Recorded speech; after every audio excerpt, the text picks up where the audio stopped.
Olá, meu nome é Eduardo Fausto, eu sou arquiteto especialista em arquitetura sacra e eu estou gravando esse vídeo para que eu possa falar um pouco sobre o projeto do Santuário do Divino Espírito Santo. O santuário se localiza na cidade de Mirinzal, no Maranhão. Mirinzal fica na diocese de Pinheiro. Quando falamos de uma igreja matriz, estamos nos reportando aos padres Padre Gerson, o atual pároco da paróquia de Mirinzal, da paróquia do Divino Espírito Santo, e o Padre Clemir, o ex-pároco que está aí à frente das obras, né, que está aí, digamos, o grande fomentador da obra. E claro, quando isso se transforma num santuário, aí ele passa a ser diocesano e passa a ser, digamos, de curadoria do bispo. Ele é um santuário pensado para a diocese de Pinheiro. Ele é um santuário diocesano até na capacidade dele. Ele tanto se transforma numa igreja matriz da cidade, a igreja matriz de Mirinzal, mas principalmente ele é um santuário para 1.200 pessoas. Então é um santuário com uma capacidade bastante inferior de outros santuários maiores que se dedicam digamos, uma área maior de atuação, né, dos peregrinos. Um santuário, já para quem não está já iniciado, um santuário, a diferença do santuário para uma igreja é que o santuário é um local de peregrinação, de romaria. Nesse caso, Divino Espírito Santo, até pela festa do Divino, que acontece na cidade, ele será um santuário dedicado ao Divino Espírito Santo, claro, e lá teremos uma capela para a coroa, para deixar essa coroa colocada. Um santuário, por ter essa questão de romaria, ele tem ele tem um programa mais complexo. O que é programa? Programa são os serviços que compõem um santuário. Ele sempre é maior, pois tem celebrações maiores, onde vem tanto sacerdotes de mais partes do estado ou do país, e também pessoas do país inteiro. Então, vou começar explicando primeiro para os anexos, então, e depois eu entro para o espaço sagrado especificamente. O espaço extra, digamos, do santuário, ele tem os confessionários, as capelas da reconciliação, né, que são 4. Por ser no santuário, precisa de 4, porque tem uma demanda maior. Tem uma brinquedoteca com depósito, que é com famílias que levam crianças. Tem um museu que tanto pode ser um museu diocesano, um museu da própria história do divino, que eu imagino que seja interessante, ou um museu contando a história da própria paróquia de Mirinzal, né, do Divino Espírito Santo. Tem a Sala dos Milagres, que é tradicional nos santuários, que é onde se agradece.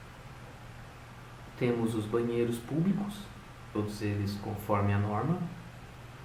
Temos também a parte das sacristias, onde a sacristia é uma grande sacristia de paramentos, mas também é uma sacristia de estar, que é para receber as autoridades em dias de maior fluxo, né? Em celebrações maiores. Tem mesa de reunião também.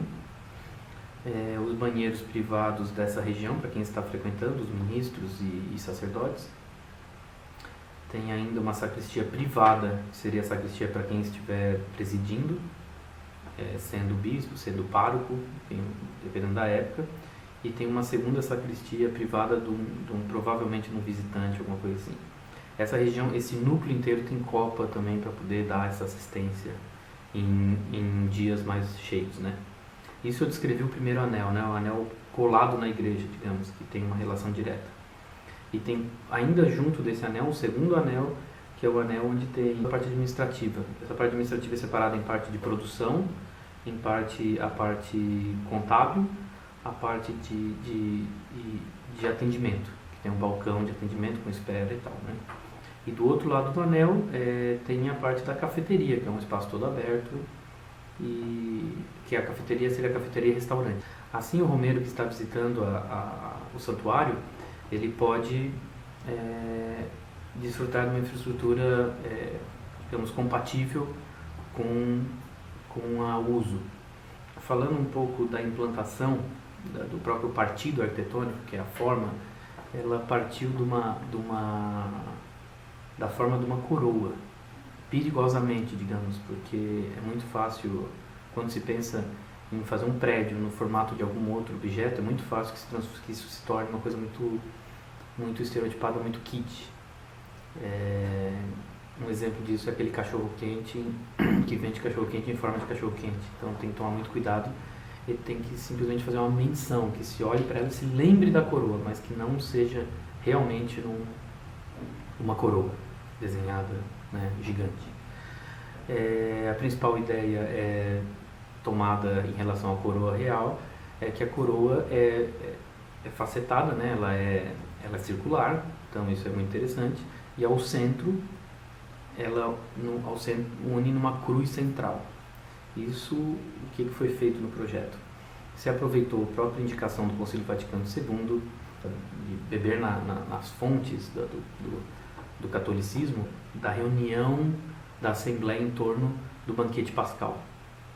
Esse banquete pascal acontece no altar e fica em todos os fiéis ao redor.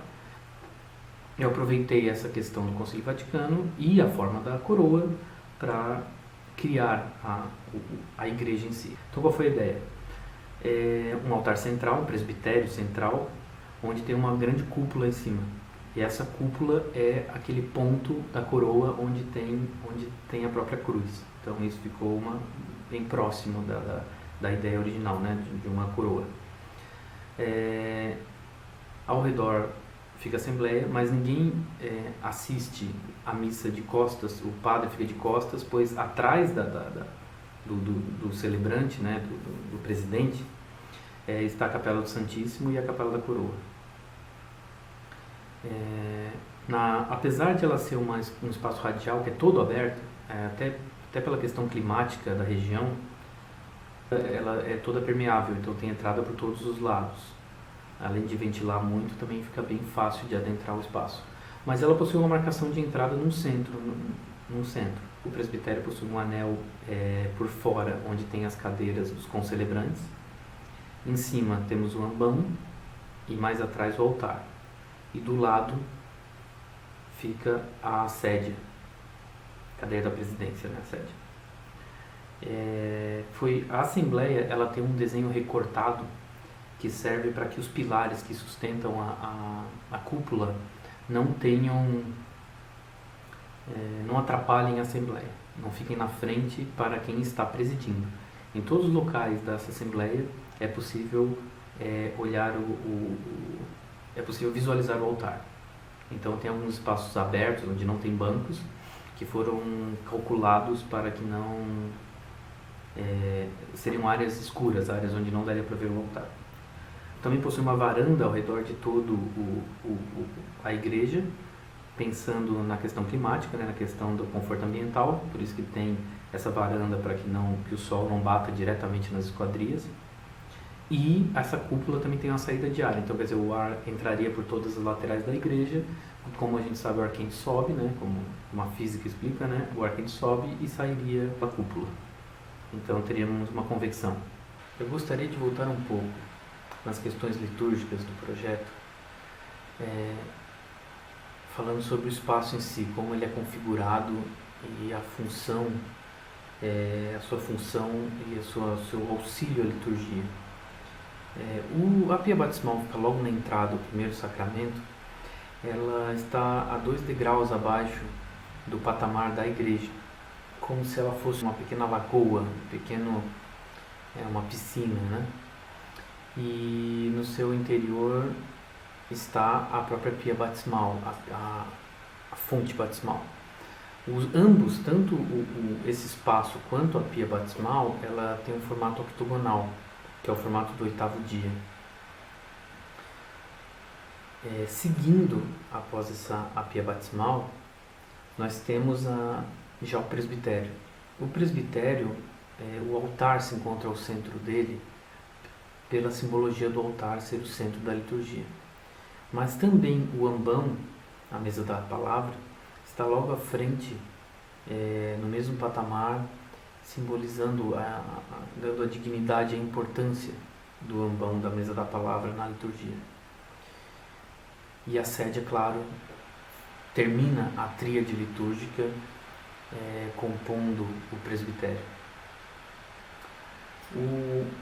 Uma parte importante do Santíssimo é o Santíssimo estar aparente, de quem adentra a igreja enxerga o Santíssimo, olha onde está Cristo.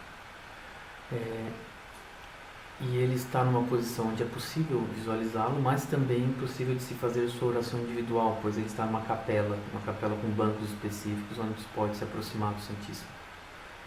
E claro, a capela da coroa, a capela do divino, está mais atrás. Eu chamo a atenção para a simbologia do presbitério na parte central, está logo abaixo da cúpula, e tendo o crucifixo ao centro. O crucifixo está pendurado entre a cúpula e os degraus do presbitério, né? Aí nós temos uma leitura do altar, que significa, digamos, o altar é o ponto onde liga o céu à terra, e esse altar está colocado sob os patamares do presbitério, sobre o chão, sobre a terra, e a cúpula, naquele formato, né, formato de cúpula, né, o domo, ele simboliza o céu. Então nós temos a ligação do céu com a terra, que seria a cúpula com o altar, e no centro o Cristo, que digamos, é a base da crença cristã, que é o Deus que veio à terra e nos ensinar, né, para nos salvar. Então, ficamos com a simbologia da terra, do céu e Cristo, o Deus que desceu à terra para nos salvar. E falando do Espírito Santo, que é o Divino Espírito Santo, aí temos lá uma pequena clarabóia sobre a cúpula, onde entra a luz natural sobre a cruz até sobre o altar, que ilumina tudo isso. Tudo que eu expliquei até agora é iluminado pelo Espírito Santo, simbolizado por essa clarabóia. Na parte externa temos uma grande praça. Essa grande praça tem um monumento dos 7 dons do Espírito Santo, aproveitando essa composição circular, né, da igreja. A cúpula se transforma, essa cúpula com essa cruz, ela se transforma num eixo central que define tudo, que define inclusive o desenho da praça. O desenho da praça é radial também. E assim como a colocação desses monumentos para os 7 dons do Espírito Santo, também circulam tudo isso. O terreno é circundado de 3 ruas, ele só tem um vizinho, digamos, e esse vizinho ficou para trás, ficou nas costas da igreja. Então ela se abre para toda uma grande praça, onde tem ruas de todos os lados. Foi colocado, até por questão de etapas da obra, é possível executar a igreja na parte central, e o campanário ele é externo, ele é um campanário fora do corpo da igreja, que pode ser executado em outra etapa. A igreja poderia ser construída pela cúpula. Pode ser construída aquela estrutura central com os pilares, vigas e até nem precisa da cúpula, na verdade, né? Subir os pilares, sobe a viga e fecha lá em cima. Poderíamos, a princípio, por exemplo, construir 3 daqueles gomos, e assim já teríamos uma igreja. E assim, parte por parte, digamos, o resto do círculo radial, ele pode ser feito conforme as etapas, conforme as doações, conforme a obra for andando. Bem, eu gostaria de agradecer a todos que participaram, estão participando desse projeto.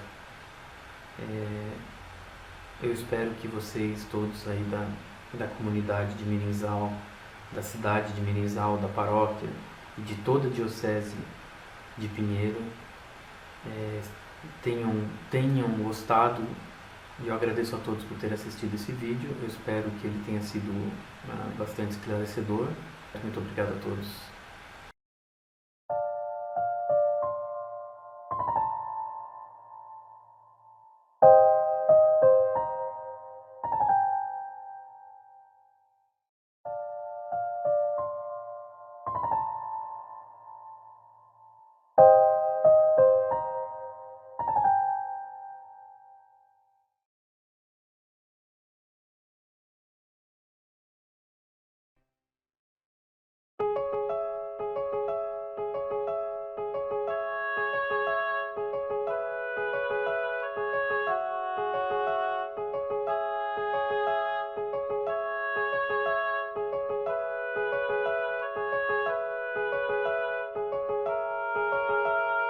Música